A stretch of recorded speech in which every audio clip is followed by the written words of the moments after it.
Hello नमस्कार रब भाई सारे भाइयों ने। तो दोस्तों आज अपनी नई वीडियो लेके आए हैं 12th क्लास का जो अपना चैप्टर है, थर्ड चैप्टर है अलजेब्रा ऑफ मैट्रिसेस। दोस्तों अभी जिन बच्चों ने एडमिशन लिया है 12th क्लास में उनके लिए भी मैथ मैं पूरा करना चाहता हूँ। और ये जो मैथ करेंगे ये हम एलिमेंट का मैथ करेंगे, ठीक है। कुछ बच्चों की रिक्वेस्ट आई थी सर एलिमेंट की मैथ की वीडियोज़ नहीं मिल रही हैं। जैसे एनसीईआरटी की तो वीडियोज़ हमें मिल जाती हैं लेकिन एलिमेंट की मैथ की वीडियोज़ कम हैं। तो भाई मैं अपनी लेवल पर अपने छोटे भाइयों के लिए जितना कर सकता हूँ वो अपना करूँगा, ठीक है। तो देखो भाई बिल्कुल स्टार्टिंग में हम देखेंगे अलजेब्रा ऑफ मैट्रिसेस। सबसे पहले इसकी डेफिनेशन क्या होती है, मैट्रिक्स होती क्या है। मैट्रिक्स है a set of m into n numbers. एक सेट है किसका, m into numbers, m into n numbers arranged in the form of n order. एक ऑर्डर है m इंटू एन जहाँ पे m क्या होता है अपना नंबर ऑफ रो होती हैं और n क्या होता है कॉलम होता है, ठीक है। जैसे मैं कोई नंबर लिख रहा हूँ 2 5 6 1 2 3, ये अपनी एक ए मैट्रिक्स है जिसके अंदर क्या हो गया, देखो ये रो है, ये जो लाइन है इसको हम रो बोलते हैं और ये जो वर्टिकली होती है इनको हम क्या बोलते हैं, कॉलम बोलते हैं। तो इसके अंदर रो क्या होगी, एक तो ये रो है और दूसरी ये रो है। और कॉलम कितना हो गया, एक तो कॉलम ये है, एक कॉलम ये है और एक कॉलम ये है, 3। तो रो जिसको हम m से प्रेजेंट कर रहे हैं, रो कितनी है 2 और कॉलम कितनी है 3। तो इसका ऑर्डर क्या हो गया 2 इंटू 3। तो इसको हम क्या बोलते हैं, मैट्रिक्स बोलते हैं, ठीक है। अब ये जो इसके अंदर हम ये लिख रहे हैं इनको हम स्मॉल a से रिप्रेजेंट करते हैं IJ, ठीक है। ये इसके एलिमेंट अब इसके अंदर कितने होते हैं, जो ऑर्डर होता है अपना उसकी मल्टीप्लाई को हम क्या बोलते हैं, नंबर ऑफ एलिमेंट बोलते हैं। तो 2 इंटू 3 कितना हो गया 6। तो इसके अंदर एलिमेंट कितने हैं आपके 1 2 3 4 5 6, ठीक है। तो उम्मीद करता हूँ बेसिक सी बात आपको समझ आ रही होंगी। तो ऑर्डर को ऐसे रिप्रेजेंट करते हैं m इंटू एन। हमेशा जो m होती है, m का मतलब क्या है रो हमेशा आगे लिए जाएंगे और n का मतलब क्या है कॉलम क्या आएंगे आपके पीछे, ठीक है। और जो एलिमेंट होते हैं element m into N, total number of element होते हैं वो, ठीक है। अब इसके बाद आगे देखते हैं, m यहाँ पे लिखा भी मैंने, m का मतलब क्या है रोज और n का मतलब क्या है कॉलम। टाइप्स ऑफ मैट्रिक्स, जो अपनी टाइप्स ऑफ मैट्रिक्स हैं 10th की में ये है अपनी टाइप्स ऑफ मैट्रिक्स, ठीक है। 10th of types of matrix में 10 टाइप के आप टाइप को मैट्रिक्स मिल रही हैं। तो कौन कौन सी देखते हैं समझियो। रो मैट्रिक्स, देखो नाम से पता चल रहा है रो का मतलब लाइन जिसके अंदर खाली क्या होती है कि रो दी होगी भाई, ठीक है। जैसे एक ये लिख लिया हमने 3 5 9 8 7, कितनी बड़ी ले जाओ लेकिन रो तो एक ही है। तो उसके मैं क्या बोलूँगा रो मैट्रिक्स, जिसके अंदर सिर्फ क्या होगा एक रो होगी। कॉलम चाहे कितने भी हों लेकिन रो उसके अंदर सिर्फ एक मिलेगी आपको, इसलिए इसका नाम हो गया row matrix. Number 2 column matrix. अब ऐसे ही है, इसके अंदर आपको कॉलम एक मिलेगा। कॉलम मैट्रिक्स क्या होती है, जिसके अंदर सिर्फ एक कॉलम होता है, ठीक है। जैसे हम लिख रहे हैं 7 9 2 5, ये लिख दिया मैंने। यहाँ पे कॉलम तो सिर्फ एक ही है, रो चाहे कितनी रहे रो लेकिन कॉलम सिर्फ एक ही, इसलिए इसका नाम क्या है कॉलम मैट्रिक्स, ठीक है। इसके बाद स्क्वायर मैट्रिक्स, देखो नाम से ही पता चल रहा है भाई स्क्वायर क्या होता है, जिसके अंदर लेंथ और ब्रेथ क्या होती हैं इक्वल होती हैं, उसको हम क्या बोलते हैं स्क्वायर मैट्रिक्स बोलते हैं। तो लेंथ ब्रेथ इक्वल है यहाँ पे, हम इसका मतलब क्या स्क्वायर मैट्रिक्स के अंदर m रोज और n कॉलम्स दोनों क्या होंगे इक्वल होते हैं, उसको हम स्क्वायर मैट्रिक्स बोलते हैं। m और n क्या होते हैं आपके इक्वल होते हैं। जैसे 3 इंटू 3 हो गया या 2 इंटू 2 हो गया, 4 इंटू 4 हो गया। जैसे 5 6 7 8 ये लिख दिया हमने, तो इसका ऑर्डर क्या होगा 2 इंटू 2। 2 ही तो रो है 2 ही कॉलम है, ठीक है। तो सेम रो और सेम कॉलम होती है तो उसको हम क्या बोलते हैं स्क्वायर मैट्रिक्स बोलते हैं, ठीक है। उसके बाद रेक्टेंगुलर मैट्रिक्स दोस्तों क्या होती है, देखो रेक्टेंगल हमने पता है जिसके अंदर क्या होता है लेंथ और ब्रेथ सेम नहीं होती, तो वही बात यहाँ पे है जिसके अंदर रो और कॉलम सेम नहीं होगा उसको हम क्या बोलेंगे रेक्टेंगुलर मैट्रिक्स बोलते हैं। यहाँ पे m और n इक्वल नहीं होते हैं, रो और कॉलम इक्वल नहीं होते हैं आपके। इसके बाद आ गया आपका नेक्स्ट डायगोनल मैट्रिक्स। ठीक है, देखो नाम से पता चला डायगोनल मैट्रिक्स। ठीक है, जहाँ पे डायगोनल कोई वैल्यू होगी, इसके अलावा जो नॉन डायगोनल वैल्यू है वो सारी की सारी आपकी क्या होंगी, जीरो होंगी। जैसे मैं एक मैट्रिक्स लिख रहा हूँ, सॉरी हमने लिख दिया 2 5 7, सॉरी 0 0, यहाँ भी 0, यहाँ भी 0 और यहाँ भी 0, यहाँ पे कुछ और भी ले लो, 2 7 8। ठीक है, जहाँ पर डायगोनल को छोड़कर जो और वैल्यू होंगी वो सारी क्या होंगी, जीरो होंगी। उसको हम क्या बोलते हैं, डायगोनल मैट्रिक्स बोलते हैं। ठीक है, इसके बाद नेक्स्ट आपका स्केलर मैट्रिक्स। स्केलर में क्या होता है, आपका जो डायगोनल होंगे ना वो सेम होंगे, डायगोनल वैल्यू आपको बिल्कुल सेम मिलेगी। जैसे मान के चलो यहाँ पे 5 होगा, यहाँ भी 5 होगा और यहाँ भी 5 होगा, ये ऐसे। ठीक है, तो इसको हम क्या बोलते हैं, डायगोनल मैट्रिक्स। सॉरी डायगोनल बोल रहा हूँ, स्केलर मैट्रिक्स। इसको क्या बोलेंगे, स्केलर मैट्रिक्स, जहाँ पे अपना जो डायगोनल की वैल्यू होंगी वो सारी की सारी क्या होंगी, सेम होंगी।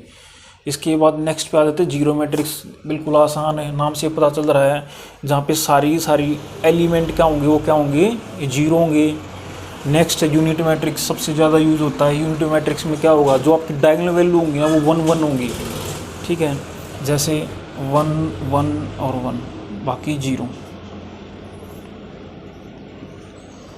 ये सारी 0। इसको हम क्या बोल लेंगे, डायगोनल मैट्रिक्स। इसके बाद नेक्स्ट है कंपेरेबल मैट्रिक्स।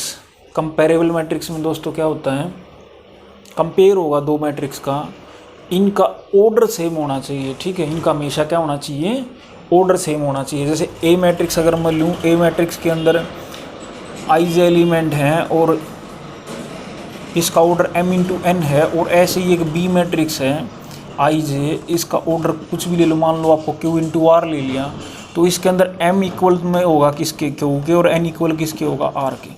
इनका ऑर्डर सेम होना चाहिए कंपेरेबल मैट्रिक्स के अंदर। और लास्ट इक्वलिटी मैट्रिक्स, बिल्कुल आसान। इक्वल मैट्रिक्स में क्या होगा, ऑर्डर भी सेम होगा, एलिमेंट भी सेम होना चाहिए। ठीक है, तभी तो इक्वल होगी।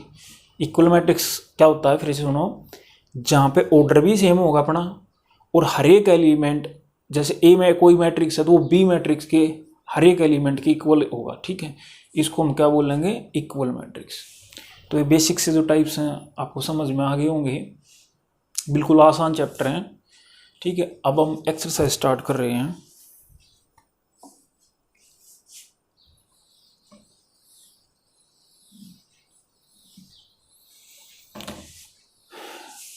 मैट्रिक्स ऐसा नहीं है कि 12th क्लास में ही आती है आपकी, ये आपके कंपटीशन एग्ज़ाम के अंदर भी आएगी, और स्पेशली जो बच्चा टेक्निकल आर्मी की तैयारी कर रहा है उसके लिए भी आती है, एयरफोर्स में भी आपकी आती है, और आजकल तो हरियाणा वाले भी देने लग गए भाई।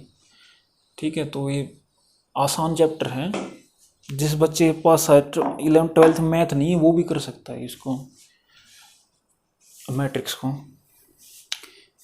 ओके, एक्सरसाइज देखते हैं। फर्स्ट क्वेश्चन जो आपका है, if a matrix has 18 elements what are the possible order. जो आपका फर्स्ट क्वेश्चन इसमें दिया है एक्सरसाइज 3.1 के अंदर, फर्स्ट क्वेश्चन स्टेटमेंट आपने पढ़ ली होगी। कहता कि if a matrix has 18 element, एक मैट्रिक्स के अंदर 18 एलिमेंट है, तो व्हाट आर, इसका जो पॉसिबल ऑर्डर होगा वो क्या होगा। तो सीधी बात है, जो फर्स्ट का हम आंसर लिख रहे हैं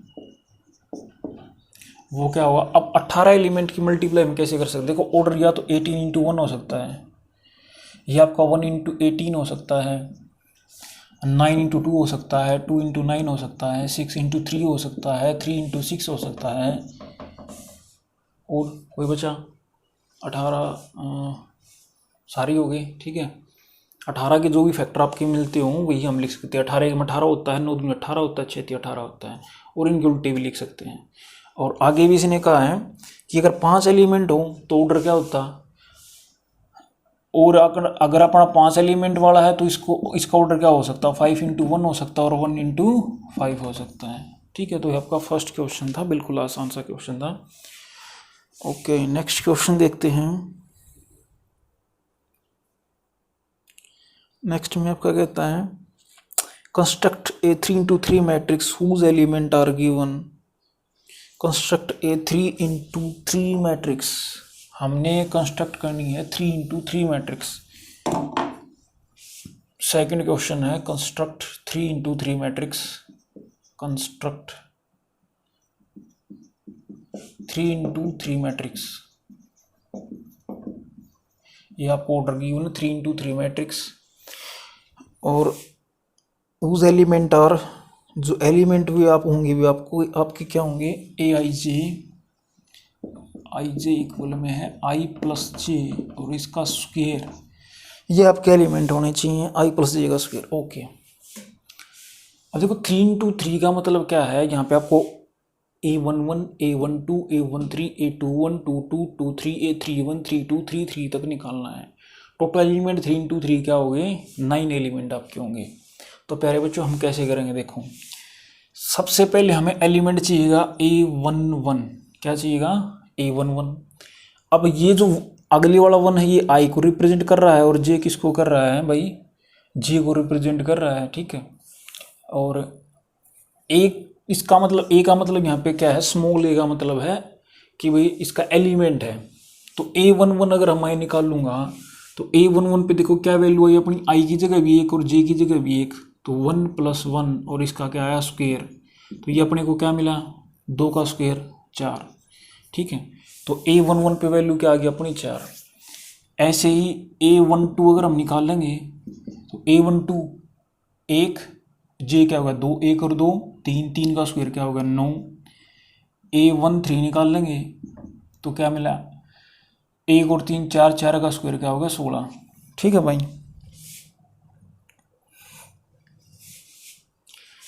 अब A21 आपका हो गया 2 और 1 3, 3 का स्क्वायर क्या होगा 9।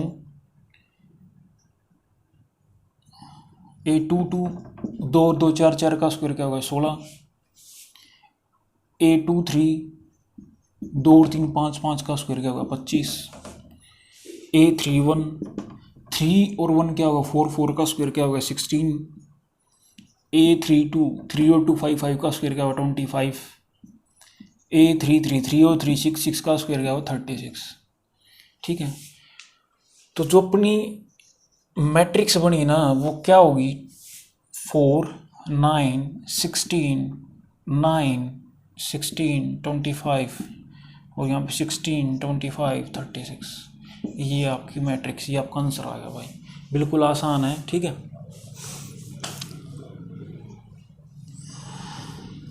नेक्स्ट क्वेश्चन है, थर्ड क्वेश्चन है, समझ में आया वो दोबारा से बता रहा हूँ। A11 यहाँ पे 1 का मतलब देखो यहाँ पे I है, ये J है। I का मतलब यहाँ पे हमने क्या लेना है 1 1 पे, तो I का मतलब क्या होगा 1 है और J का मतलब क्या है 1 है। 1 2 पे ये I है और ये आपका J है, ठीक है। तो इसके अंदर पुट करो और सोल्व करो। नेक्स्ट क्वेश्चन करते हैं, क्वेश्चन नंबर 3।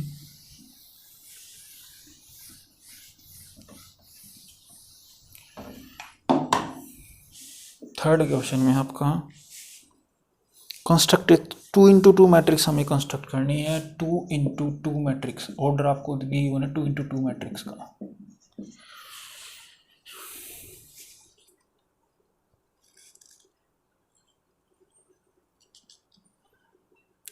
और जो Aij है वो आपका एलिमेंट गिवन है I + 2j,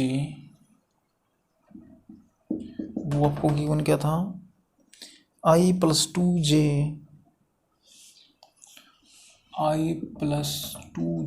by 2 और इसका स्क्वायर, और ऑर्डर है आपका 2x2 मैट्रिक्स का। तो ये आपको कंस्ट्रक्ट करनी है, इनके 4 एलिमेंट हमने निकालने पड़ेंगे, ठीक है। सारे का होल स्क्वायर नहीं है, सॉरी भाई, A + 2j है खाली, A + 2j, इस वाले का तो स्क्वायर और नीचे बाय में 2 है, ऐसे है। ओके, देखो वैसे ही करेंगे। सबसे पहले हमने एलिमेंट निकालना है A11 आप चेक करोगे I की जगह 1, J की जगह 1, तो J यहाँ पर 1 को 2 से मल्टीप्लाई करेंगे 2, 2 और 1 क्या होगा 3 और 3 का स्क्वायर क्या होगा 9 और नीचे क्या है 2, तो ये आपका आ गया 9/2, अब ऐसे ही A12 निकाल लेंगे तो यहाँ पे 1, यहाँ पे 2, 2 दूनी 4, 4 और 1 5, 5 का स्क्वायर क्या होगा 25, 25 को 2 से भाग कर देंगे तो यहाँ आपका आएगा 25/2। अब A21 अगर आप निकाल लोगे तो यहाँ पे क्या होगा 2 और यहाँ पे 1, 1 गुणा में 2, 2 और 1 21, 2 यहाँ पे आएगी जगह 2 और यहाँ पे भी 2 होगा, 2 2 4, 4 का स्क्वायर 16, 16 का 2 से भाग करोगे 8, 2 2 2 पे क्या आया 2 और यहाँ पे 2 दूनी 4, 4 और 2 6, 6 का स्क्वायर 36, 36 को 2 से भाग करेंगे 18। तो आपकी जो मैट्रिक्स बन गई वो क्या आ गई 9/2, 25/2 और ये 8 और ये 18, ये आपकी मैट्रिक्स आएगी। ठीक है, 9/2, 25/2, 8 और 18। ठीक है, ठीक है, ठीक है, आंसर है आपका, आसान है बिल्कुल। ओके, इसके बाद नेक्स्ट क्वेश्चन देखते हैं। नेक्स्ट क्वेश्चन में आपका है construct 3/2 matrix whose element are. तो सेम है दोस्तों, आसान सा ही है, ऐसे ही पुट कर देना और वैल्यू निकल जाएगी। फिफ्थ क्वेश्चन में है एक्स और वाई की वैल्यू फाइंड आउट करनी है। आपका ये आएगा इक्वल मैट्रिक्स का क्वेश्चन है। यहाँ पे 2x फिर है 1, 2x और 1, इसके बाद है 5x + 2y, 5 और यहाँ पे x + 2y और ये इक्वल गिवन है किसके 4150। अब देखो ध्यान से, यहाँ पे हमने इक्वल मैट्रिक्स पढ़ाई थी है ना, इक्वल साइन तो इक्वल मैट्रिक्स है। इक्वल मैट्रिक्स में हमने बताया था कि सेम एलिमेंट दूसरे सेम एलिमेंट के इक्वल बराबर होगा, इक्वल होगा। एक्स और वाई की वैल्यू फाइंड आउट करनी है। तो देखो ये एलिमेंट जो 1 1 है वो इस एलिमेंट की इक्वल हुआ, तो यहाँ से हमें क्या मिलेगा 2x = 4, यहाँ से x की वैल्यू क्या आ गई 4/2, कैंसिल करेंगे 2, x की वैल्यू 2 मिलेगी। अब ऐसे ही y की वैल्यू निकाल लेंगे। ठीक है, ये है x + 2y। ठीक है, x + 2y इक्वल किसके, इसके इक्वल में कौन है यहाँ पे 0, तो यहाँ पे आ गया 0। अब इसको इक्वेशन ए का नाम दे दो, चलो एक नाम दे दिया। अब हम बोलेंगे put value of x into equation 1, x की वैल्यू इसमें पुट कर दो।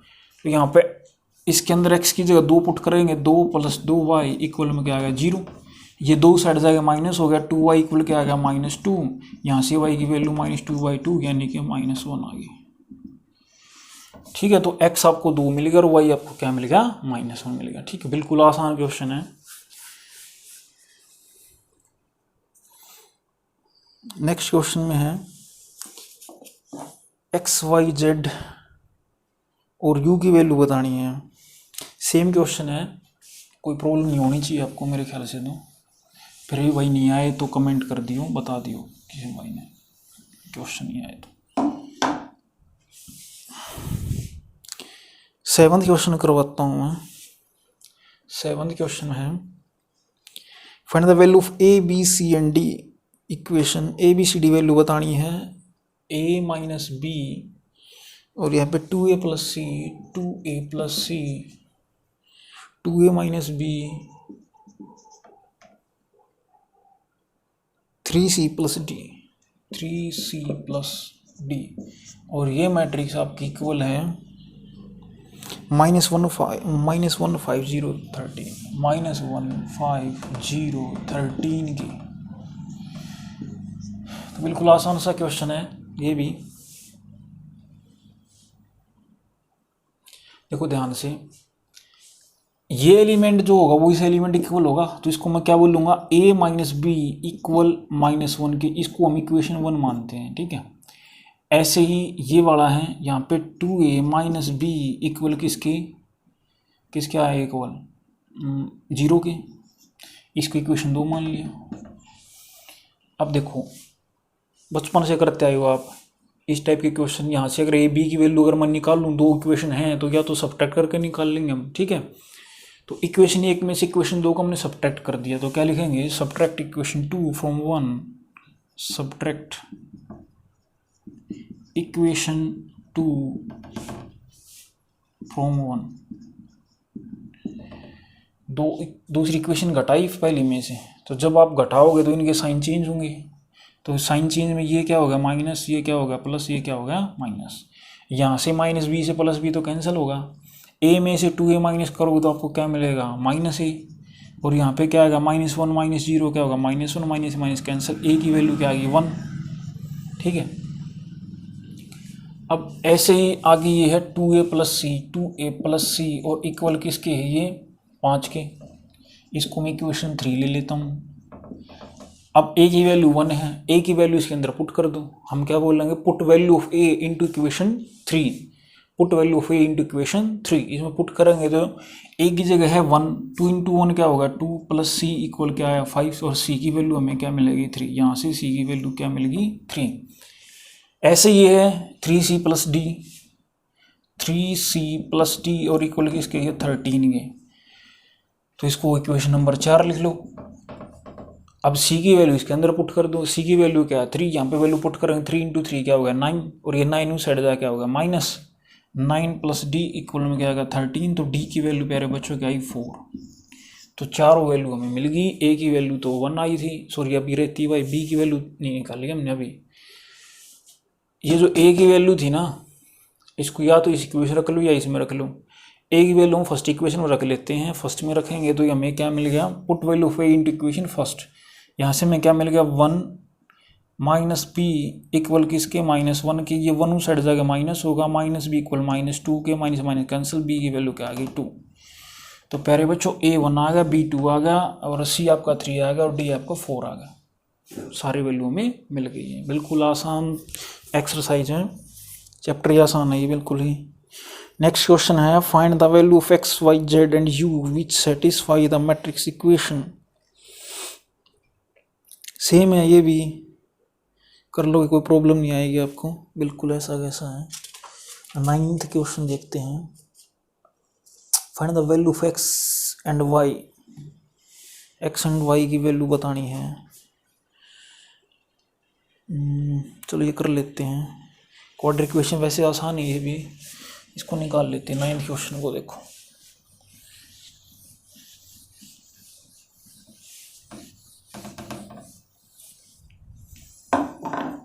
नाइन्थ क्वेश्चन कहता है x + 10 और y² + 2y, x + 10 और y² + 2y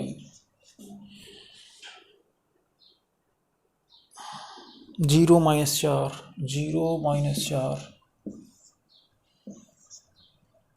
और ये इक्वल किसके हैं, इक्वल हो 3x + 4 3x + 4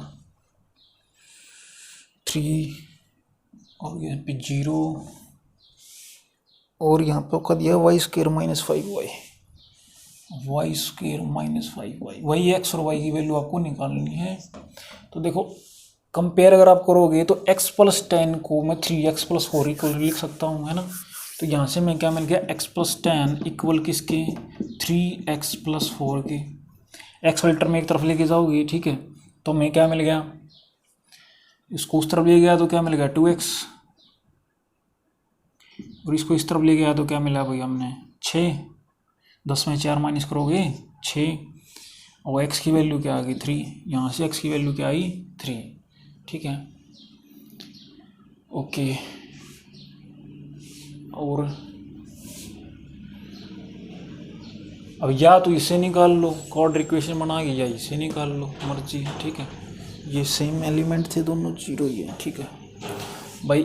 मैं ये एलिमेंट उठा रहा हूँ, इसको इसके इक्वल रखेंगे, तो ये क्या मिल गया हमें y² + 2y इक्वल क्या है 3। अब मैं इस 3 को इस साइड लेके आऊँगा तो माइनस होगा, यहाँ से क्या मिल गया y² + 2y - 3 इक्वल में क्या है 0। अभी हमने इसका क्या लेना है, फैक्टर लेना है, और फैक्टर में ऐसा चाहिए कि इसका जो एडिशन आए वो तो क्या है +2y, ठीक। क्वाड्रेटिक इक्वेशन बन गई ना ये, तो 10th क्लास में आपने किए थे, एडिशन इसका +2y आना चाहिए और मल्टीप्लाई इसकी -3y² आना चाहिए। तो बिल्कुल आसान है, हम इसको क्या लिख सकते हैं +3y - y लिख सकते हैं। यहाँ पे बनेगा y² + 3y और -y - 3 = 0। फर्स्ट दो में कॉमन क्या है, इन दो में y, अंदर क्या मिला y+3, यहाँ पे -1 कॉमन निकाला, यहाँ पे क्या मिला y+3 = 0।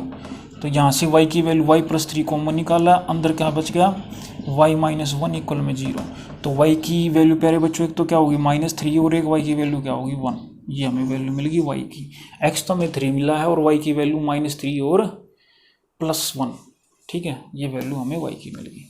ये आपका 9th क्वेश्चन था। ठीक है,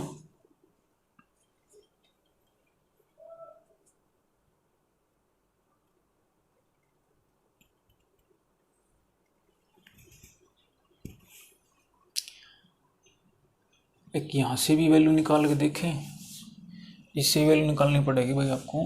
y² -5y इक्वल में पुट करेंगे -4, ये -4 ही साइड है, क्या होगा +4, तो y² -5y प्लस क्या आ गया 4 इक्वल में आ गया 0।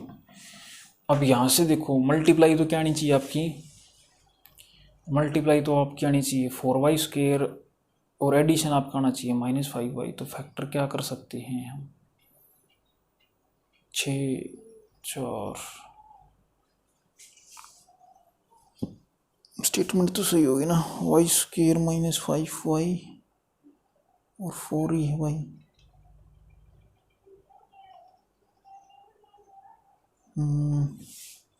ठीक है, चलो अभी देखो फैक्टर बनाओ एक बार, क्या मिल गया 4 और 1 का ही मिल गया, y² माइनस का y ले लिया और -4y और +4 इक्वल में क्या है 0। पहले दो में कॉमन क्या है y, अंदर क्या बच गया y-1, यहाँ से -4 निकाल लो, क्या बचा y-1 इक्वल में क्या आएगा 0।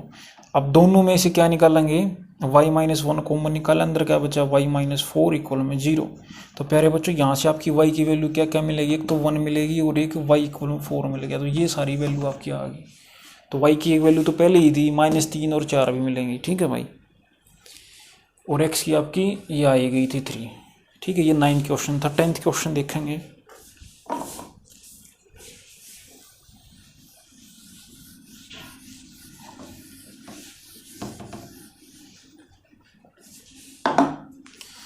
टेंथ क्वेश्चन में कहता है x+3z इतना है, ये 0 है। वैसे ऐसा ही है, बिल्कुल सेम क्वेश्चन है, कोई मुश्किल नहीं आएगी आपको, कर लोगे आराम से, सेम क्वेश्चन है। तो दोस्तों ये एक्सरसाइज आपकी 3.1 थी। ठीक है, कल हम एक्सरसाइज 3.2 करेंगे। कोशिश भाई पूरी करूँगा, पूरा मैथ कराऊँगा एलिमेंट का, और प्लीज़ अपना प्यार ऐसे ही बनाए रखियो। थैंक यू, जय हिंद, जय भारत। और ये कंपटीशन वाले बच्चे भी इसको कर सकें भाई, ऐसा नहीं है कि 12th वाले करें। ठीक है, कंपटीशन में भी ये हर एग्ज़ाम के अंदर आपका आता है। ठीक है, ओके, थैंक यू, जय हिंद, जय भारत।